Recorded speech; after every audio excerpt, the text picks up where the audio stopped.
Cuando les pregunto a los científicos si hay algo que no dependa de mis hormonas, no saben qué contestarme. Estos mensajeros que llevan recados de una célula a otra deciden desde mi vulnerabilidad al estrés y a la depresión hasta mi inteligencia para aprobar un examen en función de las hormonas que había en el feto cuando estaba en el vientre de mi madre. Cada día hacemos muchas cosas: comer, crecer, trabajar, luchar contra los patógenos, dormir, amar, envejecer. Y todo esto está regulado y facilitado por unos mensajeros químicos que viajan a través de la sangre y coordinan las acciones de células lejanas. Hablamos de las hormonas, las directoras de muchos procesos automáticos de nuestro cuerpo. Pueden trabajar rápida o paulatinamente y prepararnos para una nueva actividad como pelear, huir o aparearnos. O ante una nueva fase de la vida, como la pubertad, el cuidado de la descendencia o la menopausia. Y cuando no realizan su cometido, podemos tener muchos problemas, que pueden ser internos, como en el caso de la diabetes, o a consecuencia del contacto con sustancias tóxicas, como el pesticida DDT o las dioxinas. Las hormonas también trabajan en estrecha colaboración con el sistema nervioso, y su estudio está desvelando muchas cosas interesantes. Por ejemplo, el por qué una vida estresante es mala para nuestro cerebro, ya que la respuesta hormonal al estrés crónico puede dañar nuestra memoria y dificultar el aprendizaje. Además, cuando los genes influyen en nuestra conducta, en nuestra forma de ser, lo hacen mediante las hormonas. La relación entre la agresividad y la testosterona, por ejemplo, se conoce desde hace tiempo.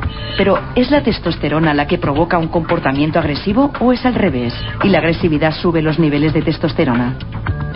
No es algo banal. En el fondo subyace una de las mayores dicotomías de nuestro tiempo: genes o ambiente, naturaleza o educación.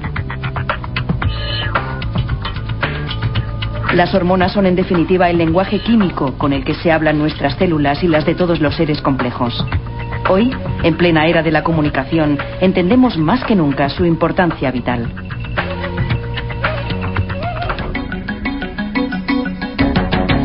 Robert Sapolsky es profesor de biología y neurología en la Universidad de Stanford, en California. Reconocido internacionalmente por sus estudios sobre enfermedades causadas por el estrés, en su último libro, ¿Por qué las cebras no tienen úlcera?, Sapolsky desarrolla los mecanismos y desencadenantes de esta alteración. Robert, estás bien, me alegro de saludarte, estás en San Francisco, en la Universidad de Stanford, en California, y yo estoy aquí, en Sant Cugat, Barcelona, con una diferencia de 9 horas. Aquí son las 12 de la noche, más o menos. ¿Y qué hora es ahí? Las 3 de la tarde. Las 3. Vamos a hablar del estrés. ¿Y qué caray sucede en nuestra mente y en nuestro cuerpo? Cuando mi cerebro le dice a mi dedo que tiene que moverse, puedo entenderlo. Pero ¿cómo es posible que el cerebro por sí mismo, de forma automática, pueda empezar este complejo proceso de restaurar el efecto estresante en mi salud? Bien, en ocasiones se trata de un proceso muy consciente, en el que uno para y piensa cuántos días tengo hasta la fecha de entrega. Dios mío, solo quedan 4 días. E inmediatamente se obtiene una respuesta de estrés. Otras veces es debido a la preconsciencia, una palabra que se utiliza en la actualidad, y que quiere decir que es un proceso en el cerebro en el que algo hace surgir una respuesta de miedo de la que no se es consciente. Una de las cosas que se ha observado con las personas que sufren un desorden de estrés postraumático es que en el entorno hay estímulos que provocan el miedo sin que ellos se den cuenta. Ajá, esta persona tiene la misma voz del que me hizo aquello. Ajá, este es el mismo tipo de callejón oscuro en el que me pasó aquello. Es decir, que con unos estímulos preconscientes es posible que de repente el corazón comience a latir rápidamente y que la sensación de pánico aparezca. Y es posible que todo esto suceda sin darse uno cuenta.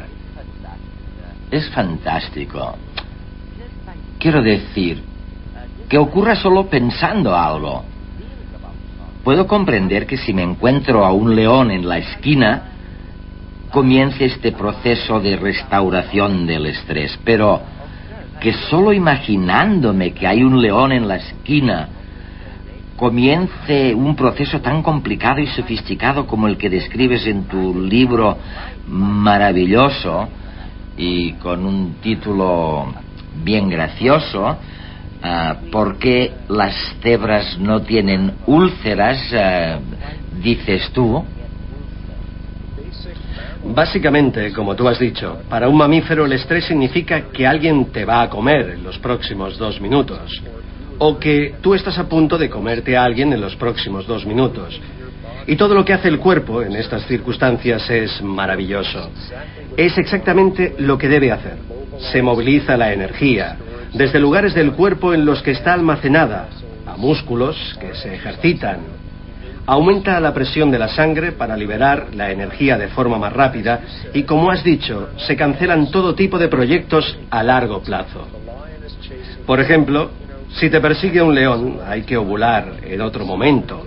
Hay que llegar a la pubertad otro día, no hay que pensar en crecer. La digestión puede esperar, los anticuerpos ya se crearán esta noche, si es que se llega a la noche. Hay que cancelar todo lo que no sea esencial.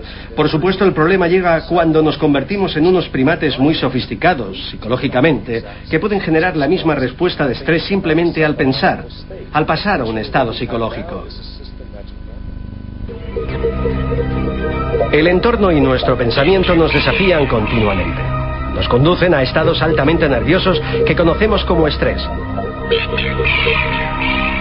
El cerebro es el responsable de identificar los agentes estresores que desbaratan el tan ansiado equilibrio del cuerpo.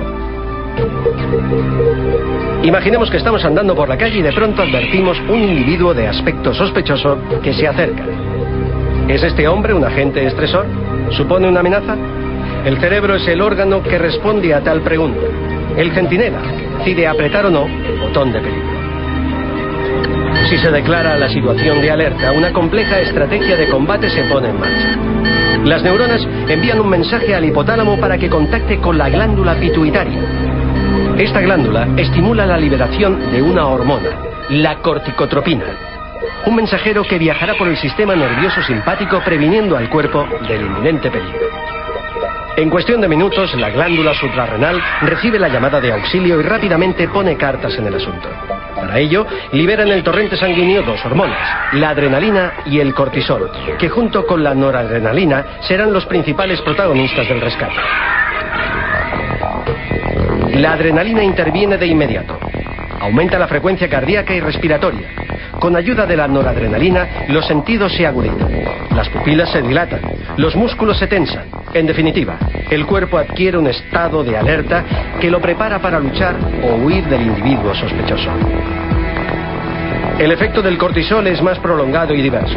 Aumenta el nivel de glucosa en la sangre y promueve la liberación de dopamina, el mismo neurotransmisor que causa sensaciones tan placenteras como la del orgasmo. La secreción de dopamina responde sin duda a la satisfacción que sentimos cuando nos enfrentamos a ciertos desafíos.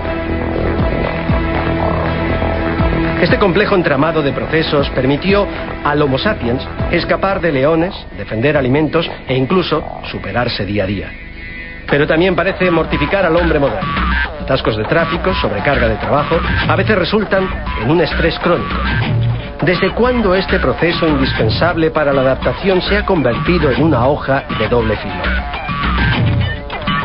El problema surge cuando el organismo se somete a situaciones prolongadas de estrés. La glándula suprarrenal libera cortisol en exceso, provocando daños irreparables. La abundancia de cortisol atrofia las neuronas asociadas a la memoria, potencia el estado de alerta generando ansiedad, inhibe la secreción de neurotransmisores como la dopamina y la serotonina, sustancias que en caso de déficit desencadenan depresión. El entorno cambia y lo hace de forma apresurada. Parece que el cuerpo humano reacciona con éxito ante el estrés transitorio, pero deberá idear otros mecanismos para combatir las nuevas situaciones que nos acechan. O sea que realmente una manera de disminuir nuestros niveles de ansiedad o la tristeza maligna es ladrarle a otra persona, hacer que se sienta mal. Eso es lo que hacen los primates, ¿no?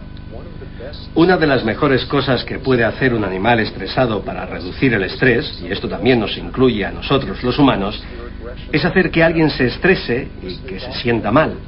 Desplazar la agresión al otro. Esto está muy bien documentado y desgraciadamente es una respuesta para soportar el estrés, y es una respuesta que hace que el mundo sea mucho peor. Mucha gente evita tener úlceras haciendo que otros las tengan. No conozco las estadísticas de España, pero en Estados Unidos, cuando hay un periodo de recesión económica, hay un incremento del abuso a menores, hay más violencia de género, hay más estoy de mal humor, estoy estresado, tengo que encontrar a alguien más pequeño que yo a quien pasárselo. Desgraciadamente, esto es algo muy típico de los primates.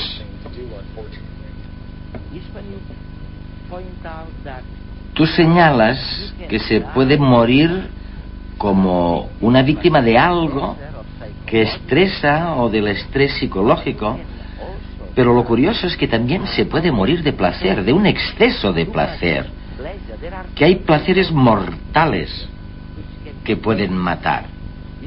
¿Es cierto? Sí, y es una parte del problema del estrés que no se puede dejar de considerar. Si estás en plena crisis, ¿qué hace tu corazón? Latir como un loco. ¿Cómo está la presión sanguínea? Muy alta. Por otra parte, si recibes las mejores noticias de tu vida, tu corazón también late muy rápidamente. La presión de la sangre está muy alta y si se está a punto de tener un orgasmo, el corazón y la presión están igual que en los otros casos. De manera que hasta cierto punto la fisiología es idéntica.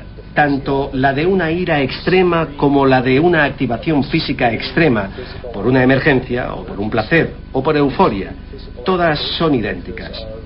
Si se analizan los ciclos cardíacos de una persona, no se puede apreciar la diferencia entre si una persona acaba de matar a otra o ha tenido un orgasmo. Hace una docena de años, un ex vicepresidente de los Estados Unidos murió bajo lo que parecían ser circunstancias sexuales con alguien que resultó no ser su mujer. Esto generó bastante interés mediático aquí, y nosotros, los fisiólogos, estábamos encantados porque teníamos un gran ejemplo de libro de un placer mortal.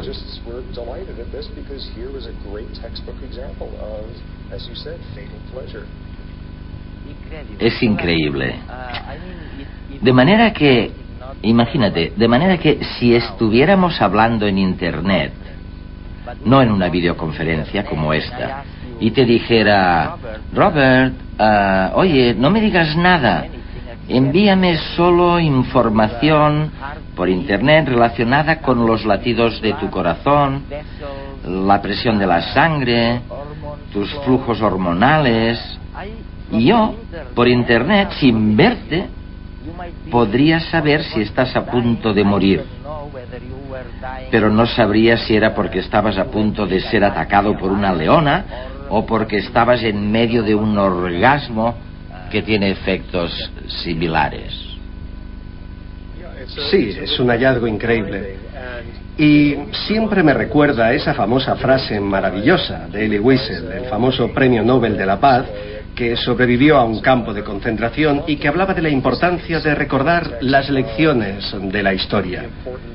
Decía que lo contrario del amor no es el odio, es ser indiferente al sufrimiento ajeno. Hasta cierto punto el amor y el odio fisiológicamente no son contrarios, sino increíblemente parecidos.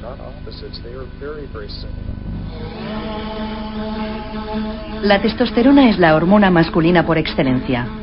Es la responsable del vello en el pecho y las extremidades, la voz grave y el volumen muscular de los hombres. También se la ha vinculado con la agresividad, que es un rasgo más típico de hombres que de mujeres. Existen algunas evidencias en la naturaleza que lo demuestran. Por ejemplo, el hecho de que en la adolescencia coincidan las mayores concentraciones de esta hormona y las conductas más agresivas. En otras especies, los aumentos de testosterona y agresividad se manifiestan en las mismas épocas del año. Sin duda, la prueba más exitosa se ha basado en la castración de animales. La ausencia de testículos, que son los órganos productores de testosterona, provoca un cambio de carácter en los sujetos, que se vuelven más dóciles y tranquilos. Durante mucho tiempo se ha creído que los comportamientos más o menos agresivos de los diferentes individuos de una sociedad podían explicarse por unos niveles de testosterona más o menos elevados. Es decir, que dependiendo de cuánta hormona segregase un hombre, podía determinarse su tendencia a tener comportamientos violentos. Pero ha resultado que no es tan sencillo. Imaginemos 3 individuos a los que se les han extirpado los testículos. Al primero de ellos se le inyecta la misma cantidad de testosterona que ha perdido tras la operación. A otro de ellos también se le inyecta testosterona, pero solo el 20% de la que tenía antes de la operación. Por último, al tercero se le inyecta muchísima testosterona, el doble de la que tenía él de forma natural. En principio podríamos creer que el segundo será menos agresivo que el primero y que el tercero será mucho más agresivo que los otros dos. Sin embargo, los resultados indican que no es así. Los 3 mostrarán una agresividad similar. El cerebro es incapaz de distinguir entre estos niveles hormonales. Por tanto, en la práctica, las diferentes concentraciones de testosterona que pueden darse en una población no sirven para pronosticar qué personas pueden ser más violentas. Imaginemos ahora un grupo de 5 monos macho que tienen una jerarquía establecida. Si se coge a uno de ellos, por ejemplo el número 3, y se le administra elevadas dosis de testosterona, solo se volverá más agresivo con los que están por debajo de él en la jerarquía. En cambio, seguirá siendo sumiso con los que tiene por encima. La testosterona en realidad no provoca una conducta agresiva, sino que amplifica la ya existente. La misma conducta agresiva, además, es capaz de hacer aumentar los niveles de la hormona en el cuerpo. Por tanto, no es posible justificar la agresividad como consecuencia de la testosterona. Una vez más, el ambiente y la genética que determina los niveles hormonales de cada individuo se dan la mano para explicar cómo somos.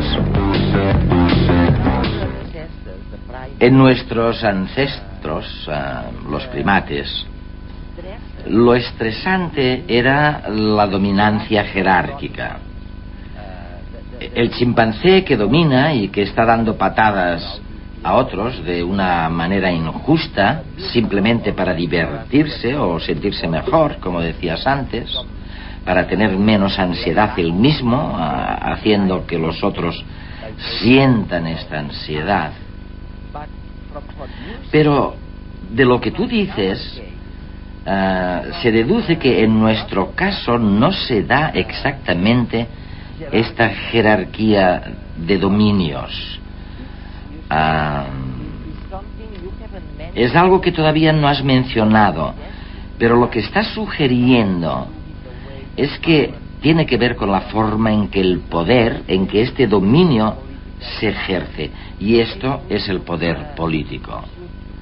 O sea que quizá deberíamos intentar reflexionar mejor sobre los motivos por los que esta subyugación que ejerce el poder sobre los pobres se produjo en el caso de los homínidos como nosotros y no en el caso de los chimpancés. Esta es una pregunta excelente, Eduardo, y si se analiza más detenidamente, hace que uno quiera ondear la bandera roja y correr a las barricadas. Cuando se estudian los primates no humanos, hay a menudo unas jerarquías. Si se es un animal inferior, normalmente se tiene más estrés, el cuerpo funciona peor y se tienen más enfermedades. Pero además, todo esto viene acompañado de muchos calificativos. Depende de lo estable que sea la jerarquía, depende del tipo de ecosistema, depende de la personalidad del animal. Es decir, que cuando se estudia a los primates no humanos y se obtienen todos estos calificativos, esencialmente indican que mira lo sutiles que son estos animales. Y entonces se analiza a los humanos en las sociedades occidentales, en las sociedades más o menos industrializadas, capitalistas o socialistas, matriarcales o patriarcales, religiosas o no religiosas, y en cada una de ellas existe la misma maldita jerarquía. Si se es pobre, se tendrá una salud peor.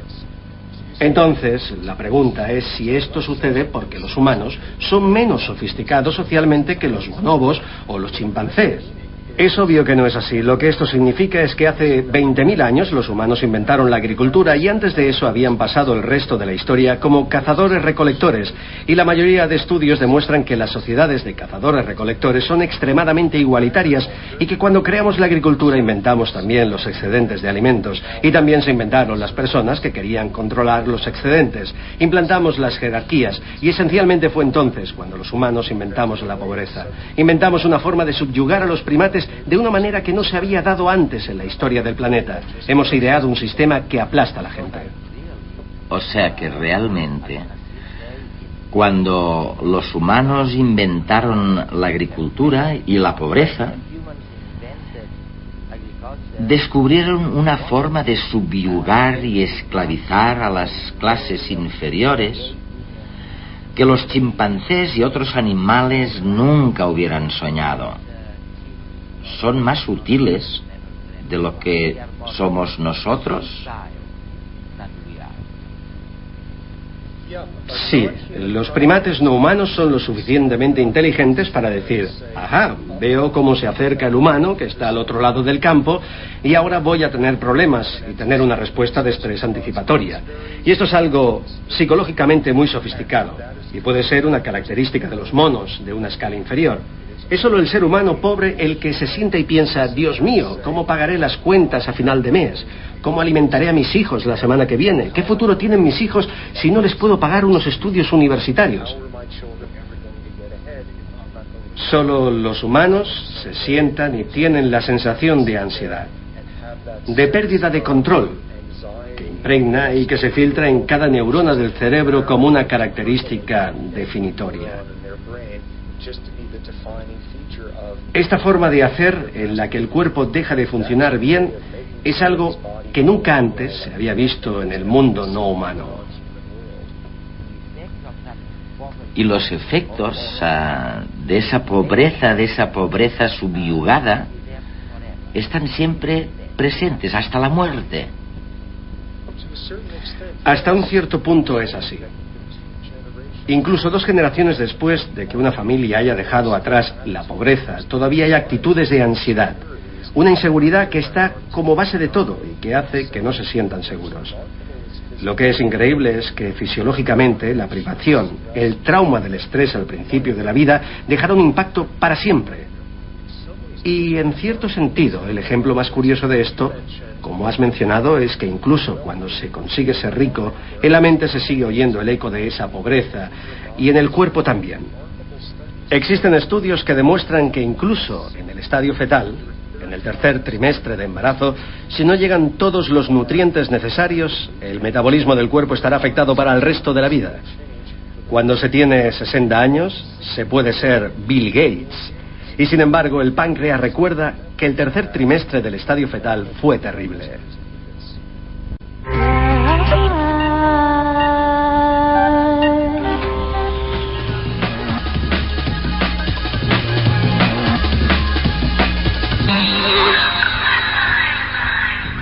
Los contenidos violentos de la telebasura no son los únicos peligros que corren los más pequeños de la casa cuando se ponen delante de la pequeña pantalla. Una investigación ha concluido que pasar demasiadas horas delante del televisor produce desajustes hormonales. En concreto, lo que ha descubierto un grupo de expertos de la Universidad de Florencia es que existe una clara relación entre las horas de consumo televisivo y la llegada de la pubertad. O lo que es lo mismo, que mirar la televisión durante demasiadas horas al día puede adelantar la pubertad de los telespectadores más jóvenes. El problema radica en el brillo y la radiación que emiten los monitores de televisión, que reducen la producción de melatonina, la hormona que se sintetiza durante la noche y que previene la aparición precoz de los cambios fisiológicos típicos de la adolescencia. Los expertos italianos han comprobado que a los niños, que durante una semana entera no veían la tele, les subía un 30% los niveles de melatonina. En los últimos años, la industria alimentaria está viviendo una auténtica revolución. Desde la Universidad de Oregón llega un envoltorio 100% comestible. O sea que muy pronto nos comeremos el pan, la carne y las verduras envueltas en esta especie de plástico que acaba de ser creado en el laboratorio. La idea es que los alimentos se vendan en los supermercados protegidos por un material transparente que sea comestible. La investigación se está llevando a cabo en la Universidad de Oregón, en Estados Unidos. El revolucionario envoltorio, además de proteger a los alimentos de ataques microbianos y de agentes externos, pueden comerse con toda tranquilidad. Incluso sus inventores han enriquecido la finísima película con vitaminas y minerales. La propuesta se ha creado a base de fibras procedentes de algunas especies de marisco combinadas con diversas proteínas existentes en el huevo. Otra ventaja del envoltorio comestible es que es tan fino y suave que apenas varía la textura del alimento que envuelve.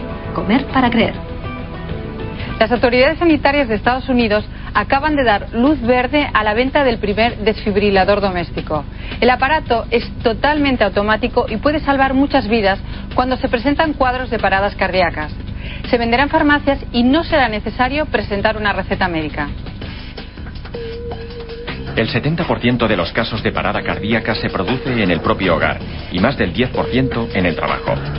Los cardiólogos norteamericanos lo tienen claro y como saben que no hay un médico en cada esquina vigilando a la población, han optado por poner a la venta este desfibrilador totalmente automático y muy fácil de utilizar, por lo que puede ser muy útil en caso de infarto. El aparato ha sido bautizado como HeartStart y tiene como objetivo mejorar el pronóstico de las paradas cardíacas que se producen fuera de los hospitales. Se trata de la primera generación de desfibriladores que no necesita receta médica y que está especialmente indicado para adultos y niños mayores de 8 años. Eso sí, HeartStart cuesta 2.000 euros. Los glaciares de la Antártida se están fundiendo a un ritmo más rápido que el registrado en los años 90. Es evidente que el clima está cambiando. El satélite Aura está rastreando la atmósfera terrestre en busca de datos claves que nos ayuden a conocer mejor el cambio climático en el que estamos inmersos. Aura ha sido diseñado para observar la atmósfera y gracias al sofisticado instrumental que lleva a bordo está especializado en estudiar los efectos del cambio climático, la contaminación atmosférica y la evolución del agujero de la capa de ozono. El satélite es capaz de tomar datos de la atmósfera terrestre a diferentes alturas. Inicialmente rastreará la troposfera, la capa más cercana a la superficie de la Tierra, y en una segunda fase se situará en la estratosfera, la zona más alejada. El satélite ha empezado a enviar las primeras informaciones a la NASA. La misión, que costará cerca de 700 millones de euros, durará 6 años.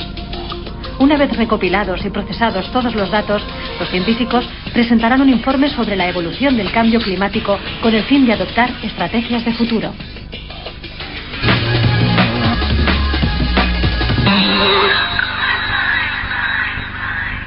Cómo no, están en Redes, en la segunda parte del programa de Redes que hoy dedicamos, bueno, a las hormonas. Es que sin hormonas no habría vida, ¿eh? Son esta especie de mensajeros que van de una célula a otra, dando instrucciones a las células para que sepan y no se equivoquen lo que tienen que hacer exactamente.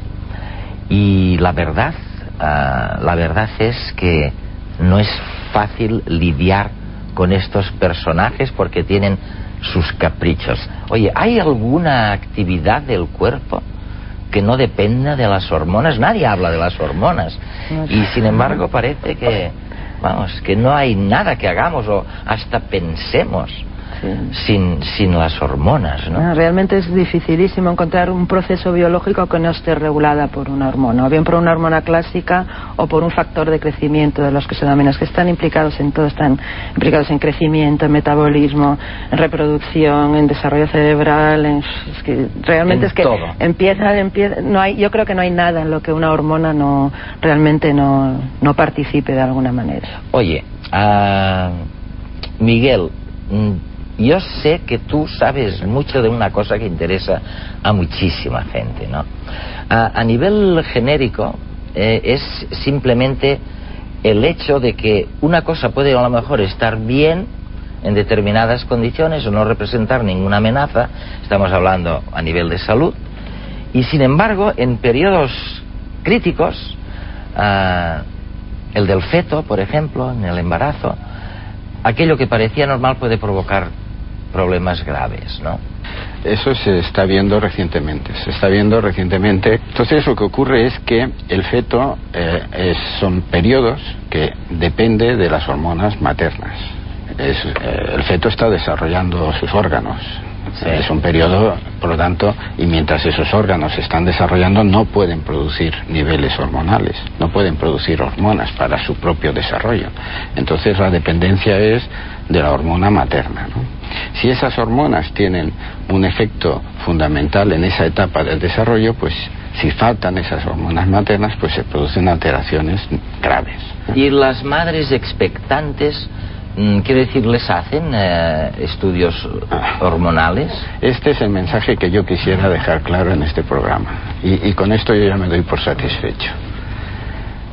Es completamente necesario, imprescindible, es urgente que las autoridades sanitarias se den cuenta del problema que esto es. Porque lo que hay que hacer, desde mi punto de vista y de otros colegas que estamos en este tipo de estudios, es empezar ya a hacer seguimientos a la mujer embarazada de niveles hormonales y mirar las causas. En el 90% de lo que yo estoy hablando, de la hipotiroxinemia materna, la causa es algo tan simple como dietas pobres en yodo. ¿Pobres en yodo? Sí, eso me importa. ¿Lo están oyendo? O sea, vamos, yo es que tengo como 2, 3, 4 nietas, me parece. Y no he oído nunca a mis hijas que se hacían durante el embarazo análisis hormonales. Y me imagino que a muchos de ustedes les habrá pasado lo mismo. O sea que, por favor, díganselo a sus hijas. Sí, y que tomen, que tomen sal yodada y que tomen sal yodada y pescado, ¿no? Y si llegara a cosas tan terribles y tristes, hace falta mantener un nivel de glucosa, por ejemplo, también adecuado para que el organismo funcione. Y si no, pues tenemos la famosa diabetes. El experimento de hoy va de eso y luego hablaremos de ella.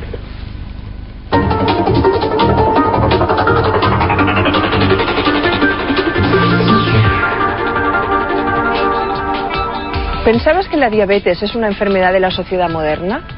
Pues no. Ya el médico griego Arameos la llamó diabetes mellitus por el sabor dulce de la orina de los enfermos que la padecían. Desde que en 1921 se trató al primer diabético con un extracto de páncreas de buey, los diabéticos que han incorporado en sus hábitos cotidianos la inoculación de insulina pueden llevar una vida totalmente normal. Ahora bien, ¿mediante qué proceso la glucosa llega a la sangre?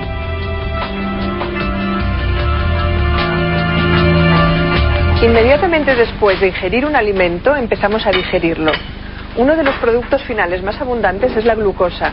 Así pues, después de una comida, nuestro nivel de glucosa en sangre siempre aumenta. En condiciones normales, cuando el nivel de glucosa en sangre alcanza un determinado valor, el páncreas libera insulina. Esta hormona almacena el excedente de glucosa en el hígado. Cuando, inversamente, el nivel de glucosa en sangre disminuye más de lo necesario, el páncreas segrega otra hormona, que liberará de nuevo glucosa a sangre. De esta manera, los niveles de glucosa se mantienen entre los límites deseables y nuestro organismo funciona equilibradamente. Ahora bien, cuando se desequilibra este juego entre hormonas que almacenan y liberan glucosa, se producen situaciones indeseables. Niveles bajos de azúcar en sangre provocan una hipoglucemia, estado en el que todos nos hemos encontrado alguna vez. Inversamente, frecuentes niveles altos de glucosa en sangre pueden ser perjudiciales, porque a la larga se pueden acabar complicando con ceguera y gangrena de extremidades. Estas complicaciones pueden evitarse fácilmente. Una inyección de insulina mantiene los niveles de glucosa dentro de la normalidad. Pero mucho más cómodo será cuando la terapia con células madre supla al páncreas en la secreción de insulina. La diabetes. A mí me contó alguien, un amigo, hace años, israelita, que habían invitado a una tribu, vamos, a los miembros de una tribu nómada que vivía en un país africano y que resulta que eran descendientes de los judíos, a que se instalaran en Israel. Y parece que a los 10 o 12 años, una gran proporción, ya no me acuerdo, pero el 40 o el 50% de esta gente era diabética. O sea que, oye, ¿qué les había pasado a esos nómadas frugales? Bueno, no lo sé, o sea, vamos, yo realmente no lo sé, pero me imagino, bueno, la diabetes es una enfermedad poligénica, o sea, depende de muchos genes, o sea, y aparte de eso depende de muchos genes y depende del modo de vida. Y depende de la dieta, y depende del sedentarismo, y depende de muchas cosas. Entonces, claro, yo me imagino que si empezaron a comer chocolate bollos, chocolate, a no moverse, supongo que todo eso, junto con una genética que predispone hacia eso, pues supongo que esa sería la causa. Oye, no podemos hablar de hormonas y no hablar de la violencia. Quiero decirte, Robert Sapolsky, por ejemplo, que ha escrito este libro, ¿Por qué las cebras no tienen estrés? Y lo explica bastante bien. Sapolsky dice, oye, la testosterona, aunque también la tienen las mujeres, se da más en los hombres, ¿no? En más cantidades. Y probablemente es por eso que los hombres tienden a ser más violentos que las mujeres. Aunque el propio Sapolsky dice, yo no sé realmente si soy violento porque mis flujos de testosterona son muy elevados, o si cuando soy violento segrego más testosterona, ¿no? Oye, ¿qué pasa con eso? Vamos a ver, hay diferencias génicas claras que van a hacer que un cerebro se desarrolle de una manera u otros de otra, ¿no? Pero luego yo opino o creo que si esos cerebros se desarrollan en situaciones muy parecidas en términos de niveles hormonales, alimentación, educación, pues sí, las conductas no van a ser tan distintas, los cerebros se van a desarrollar bastante parecidamente y los niveles de inteligencia también van a ser parecidos, etcétera.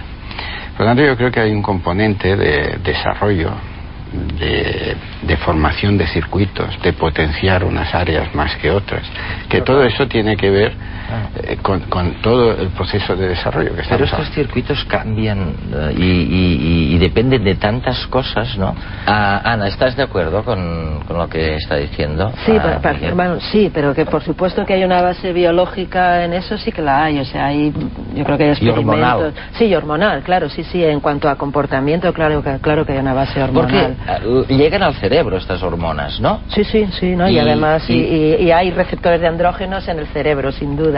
Eso. Y de estrógenos también, y de todo, sí. De hecho, se habla de un cerebro masculino y un cerebro femenino durante el desarrollo, que precisamente es la presencia de testosterona la que lo produce. Pero vamos, eso, lo que pasa es que uno lo que no puede decir lo que pasa en un animal de experimentación, y luego en el hombre estás lo de siempre, añadir la cultura encima, claro, porque es que... O la incultura. O la incultura. Eso. Oye, pero cuando yo estoy estresado, algo tendrán que ver mis hormonas, ¿no? Con eso, ¿o no? Sí, las glándulas suprarrenales rápidamente empiezan a segregar adrenalina, las catecolaminas, que son muy importantes en el estrés para desencadenar una respuesta al estrés, que es importante desencadenarla.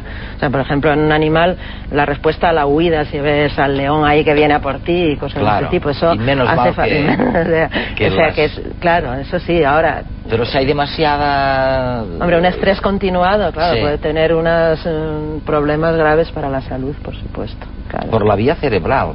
También, ¿no? Y en el corazón, y en todo, o sea, te puede producir de todo. O sea que, vamos a ver, a mí me veo que hay un peligro, un determinado nivel de estrés, de excitación, me va bien porque me mantiene alerta, claro.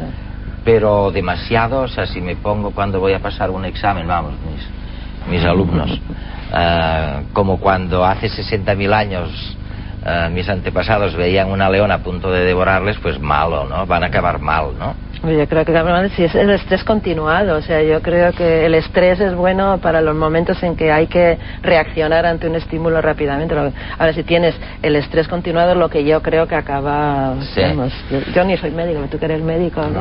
Te parecerá lo mismo, me imagino. No, yo soy biólogo. Ah, tú eres biólogo también, pues claro. Pensé que eras médico. Oye, pero eso son cosas que dependen de nosotros, en cierto modo. Pero luego hay cosas que no dependen de nosotros y que nos pueden fastidiar la vida, vamos, igualmente. Y quiero que vean un caso en concreto. El sofisticado sistema de mensajería que llevan a cabo nuestras hormonas no es siempre fiable. Su acción puede ser saboteada por un gran número de sustancias ajenas que se infiltran en la corriente sanguínea. Viajan junto a las hormonas y alcanzan las mismas dianas. Son moléculas similares en estructura a nuestras hormonas, pero son componentes sintéticos de productos como plaguicidas, detergentes, champús o incluso del humo expelido por los tubos de escape.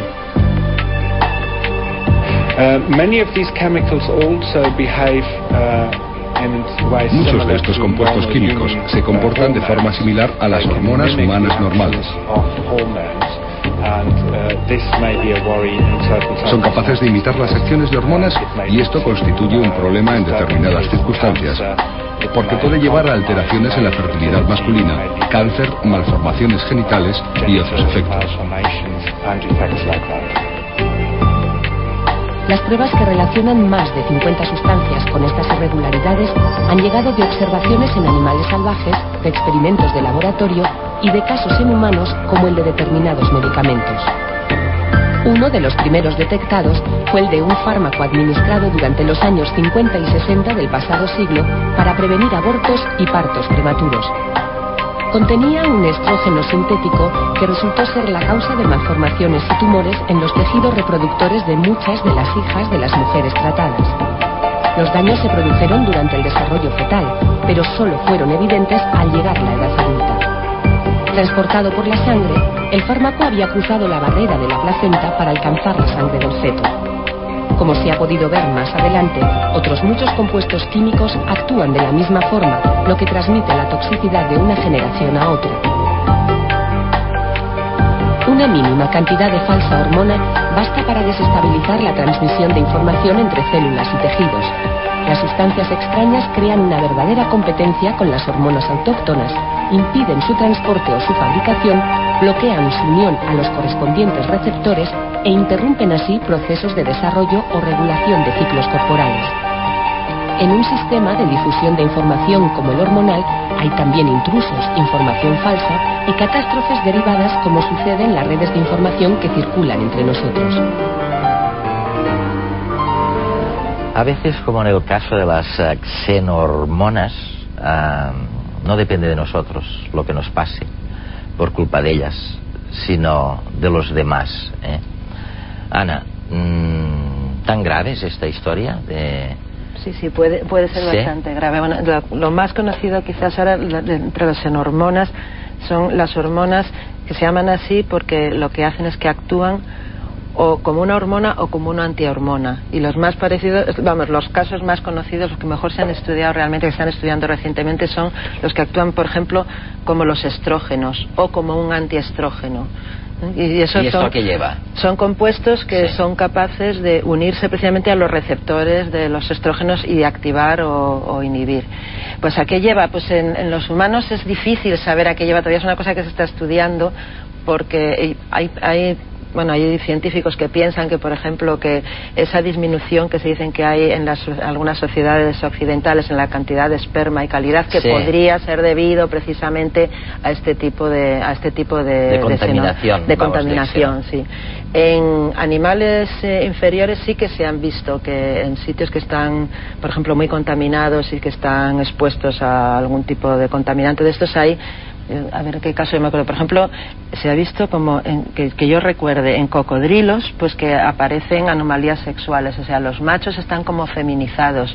Sí, por ejemplo, en anfibios también, o sea, en varios tipos de animales. Por ejemplo, en anfibios me acuerdo haber visto una fotografía que se veía que era era un testículo en un macho genético, un testículo, y entonces de repente en mitad había un trozo de testículo normal y luego aparecían unas estructuras que realmente eran ovocitos, o sea, como si estuvieran apareciendo óvulos dentro de esos testículos, o sea, estaba feminizándose. Y eso sí que en animales en animales inferiores estudian que claramente, y eso ocurre, y que hay distintos compuestos xenobióticos que lo producen. O sea, Oye, probablemente el día que descubramos todo lo que hace lo que hacemos mal, ¿no? Estoy pensando en los temas de polución del medio ambiente y todo esto. Nos asustaremos aquel día, pero será un poco demasiado tarde. Oye, hablando de animales, os tengo que decir que la cuestión, que es la parte final de redes, esta vez va de animales, ¿eh? La pregunta que hacemos a nuestra audiencia, y se la recuerdo, es ¿en qué nos diferenciamos de los animales? Yo, para provocar un poco, pero no solo para provocar, sino porque me lo creo, digo que veo muy clara la diferencia entre los hombres y las piedras. Pero entre los hombres y los animales, o por lo menos algunos animales, me cuesta más, ¿no? Tú, Pera, ¿cómo lo ves esto? Si tuvieras que contestar al participar en el concurso de la cuestión, que podrías ganar un ordenador precioso o un cuadro, ¿tú ves una gran diferencia entre nosotros y el resto de los animales? Bueno, entre según qué animales la diferencia es del 1%, ¿no? Pero en general yo diría que lo que nos diferencia a nosotros de un animal es del resto de los animales es la ciencia y el arte.